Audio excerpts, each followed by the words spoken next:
wabarakatuh. Bismillah, alhamdulillah, assalatu wassalamu ala rasulillah wa ala alihi wa sahbihi wa mawalah. Asyhadu an la ilaha illallah wa asyhadu anna muhammadar rasulullah. Allahumma salli ala ruhi Muhammadin fil arwah wa salli ala jasadi Muhammadin fil ajsad wa salli ala qabri Muhammadin fil qubur. Allahumma balligh ruha Muhammadin minni tahiyata wa salama. Amma ba'd.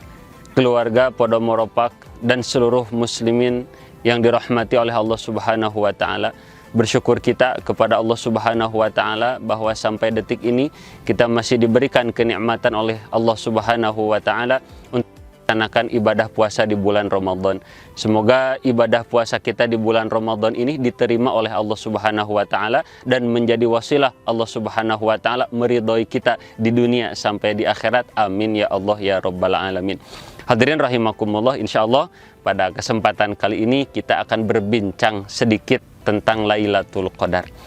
Saya ingin memulai dengan sebuah kisah. Ada seorang santri yang dia itu bertanya kepada gurunya, "Assalamualaikum Pak Yai." Waalaikumsalam. Ada yang bisa Bapak bantu, nak?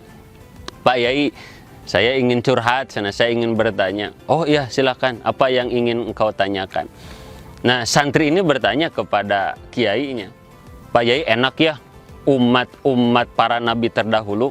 "Enak bagaimana, nak?" "Seperti misalnya dari mulai Nabi Adam, Nabi Daud, Nabi Musa, Nabi Ibrahim dan lain sebagainya. Beliau-beliau itu usianya bisa ratusan tahun. Ada yang 100 tahun, ada yang 200 tahun, ada yang 500 tahun, bahkan ada yang 1000 tahun seperti itu." Kata Pak Yainya. "Terus apa yang ingin kamu tanyakan? Apa yang masalahkan?" Santri itu dan melanjutkan pertanyaannya.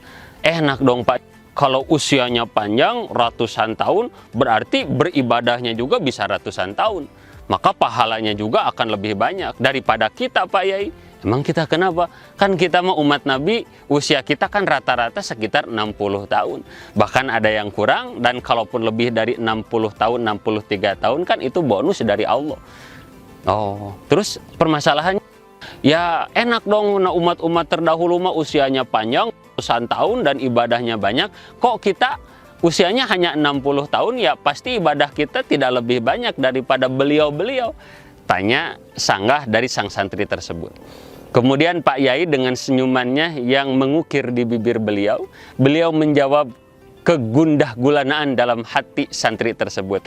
"Baik, nak, Bapak ingin menyampaikan 2 hal kepadamu." "Apa Pak Yai?" "Satu, orang panjang umur beruntung itu kalau panjang umurnya digunakan untuk beribadah kepada Allah.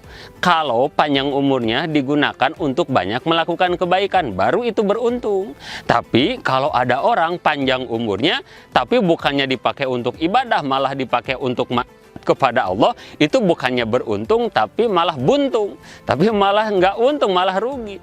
Kenapa? Karena akan berbeda. Misalnya ada orang hidupnya hanya 20 tahun, kemudian dalam 20 tahun teh banyak maksiat, dibandingkan dengan orang yang hidupnya 50 tahun dan 50 tahunnya banyak maksiat. Lebih baik mana? Yang maksiat 20 tahun atau maksiat 50 tahun? Ya kalau ahli maksiat yang lebih baik yang pendek umurnya, sehingga maksiatnya tidak terlalu banyak. Nah, maka jangan sampai berpatokan bahwa yang paling hebat, yang paling baik itu yang panjang usianya. Bukan. Tapi yang lebih mananya, kebaikannya atau keburukannya. Kalau banyak kebaikannya, beruntung. Kalau banyak keburukannya, buntung. Seperti itu. Ini jawaban pertama. Kemudian catatan yang kedua dari Pak Yai, tenang saja.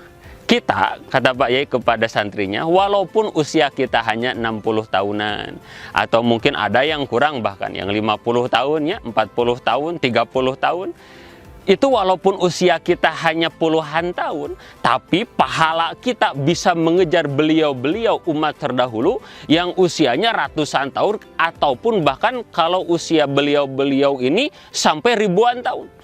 Ini santri terhenyak, "Kok bisa Pak Yai?" Kemudian sang kiai menjawab, "Karena Allah memberikan kepada kita fasilitas 1 malam dalam 1 tahun, yang di sana kalau kita beribadah, maka ibadah kita itu lebih baik daripada 1000 bulan. Malam apa itu? Tidak lain dan tidak bukan, malam itu adalah Lailatul Qadar, malam Lailatul Qadar." Akhirnya tersenyumlah sang santri tersebut. "Oh Pak Yai, berarti kalau kita bisa beribadah di malam Lailatul Qadar, berarti kita bisa mengejar tuh ibadah umat-umat terdahulu. Betul kata Pak Yai. Jadi kalau kita bisa masuk kepada malam Lailatul Qadar, kita dapat malam Lailatul Qadar dan kita beribadah di sana, maka ibadah kita itu lebih baik daripada 1000 bulan. Inna anzalnahu fi lailatul qadr, lailatul qadri khairum min alfi syahr. Kalau kita konversi, maka 1000 bulan itu kurang lebih 83,3 tahun. Jadi kalau ada orang yang beribadah, misal ibadahnya dihitung 1000 bulan, maka pahala satu kali ibadahnya seakan-akan dia beribadah sepanjang 83,3 tahun. Dan tidak tidur, siang tidak istirahat, terus saja ibadah. Nah, bahkan yang lebih dahsyat lagi dalam Al-Quran, bukan seperti 1000 bulan, tapi khairun, lebih baik daripada 1000 bulan. Jadi lebih baik, bukan sama. Jadi Lailatul Qadar itu, hadirin rahimakumullah, bukan seperti 1000 bulan, tapi lebih baik daripada 1000 bulan. Ada yang bertanya, apa maksudnya lebih baik? La nihayatalah. Tidak ada yang mengetahui apa itu batasan pahalanya. Wallahu alam bisawab. Hanya saja pahalanya luar biasa. Kemudian santri itu bertanya lagi, Pak Yai, kapan sih Lailatul Qadar? Kemudian Pak Yai menjawab, jumhur ulama wahai anakku itu menyatakan bahwa Lailatul Qadar kemungkinannya itu di 10 malam terakhir Ramadan. Dari tanggal 21 Ramadan sampai tanggal 30. Kemudian ini santri bertanya lagi, lalu bagaimana kalau saya ingin mendapatkannya?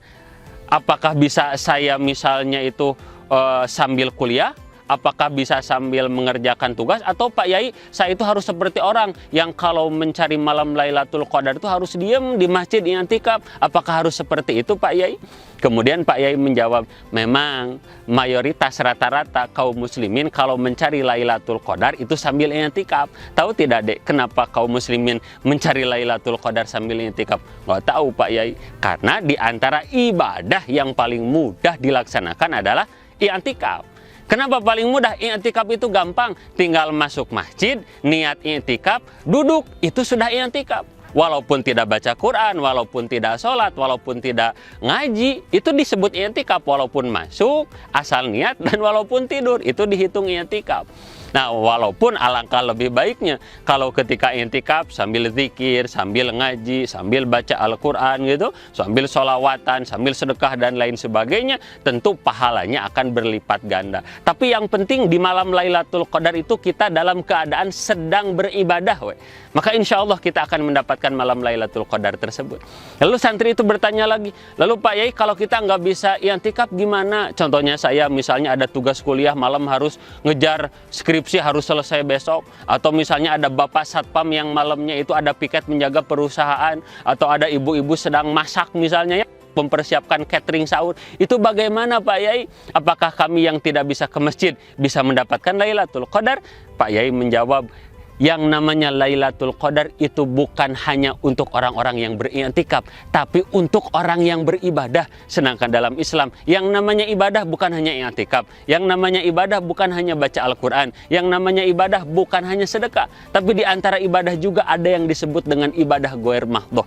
Ibu-ibu yang lain ma'iktikaf, kita di rumah ngapain? Merawat anak yang sedang sakit. Maka merawatnya kita kepada anak yang sedang sakit asal dalam kolbu karena Allah. Maka dari mulai isya sampai subuh kita memeluk anak kita, mengkipasi anak kita, maka itu disebut ibadah. Dan boleh jadi kita juga akan mendapatkan malam Lailatul Qadar.